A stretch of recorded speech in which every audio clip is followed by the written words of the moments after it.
Ah, question de monsieur Serfort de Juin. J'ai entendu parler du nœud Palomar. Quelle est son utilité? Comment le réaliser? Merci, monsieur Julien. Eh bien, écoutez, monsieur Serfort, je vous montre de suite comment réaliser un nœud Palomar. Oh, stop. Wait a minute. Alors, première question, on le rappelle, l'utilité du nœud Palomar. Donc, c'est un nœud qui est facile et simple à réaliser, qui est aussi très résistant. Moi, honnêtement, j'ai eu l'occasion de le réaliser par temps de vent, par pluie, sous la neige, par grand froid. Ça se réalise en quelques secondes et c'est l'un des premiers nœuds à connaître quand on débute la pêche au leurre. On le rappelle, il est également utilisé pour nouer de petits éléments de terminaison.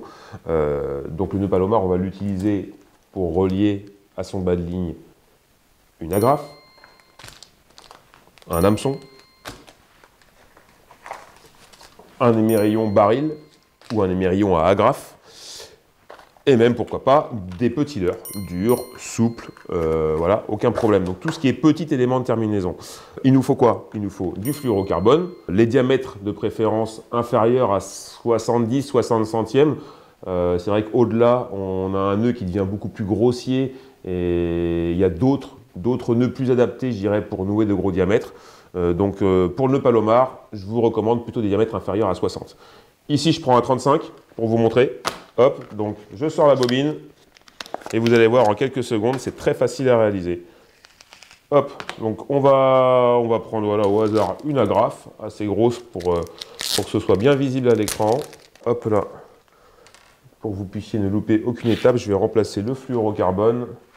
Hop, par une cordelette de couleur. Alors, donc première étape, très simple. Donc on saisit son brin principal, la chute étant ici. Je vais, hop, doubler simplement mon fil hein, sur une bonne longueur, hein, une longueur de 20 bons centimètres. Voilà. Ensuite, je saisis mon agrafe.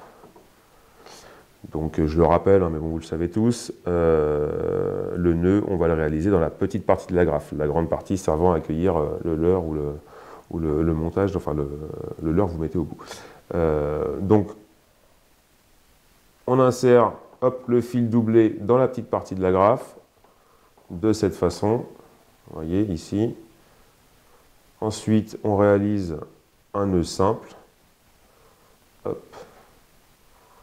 Voilà, de cette manière. Hop. Voilà, qu'on serre légèrement, hein, donc sans trop forcer.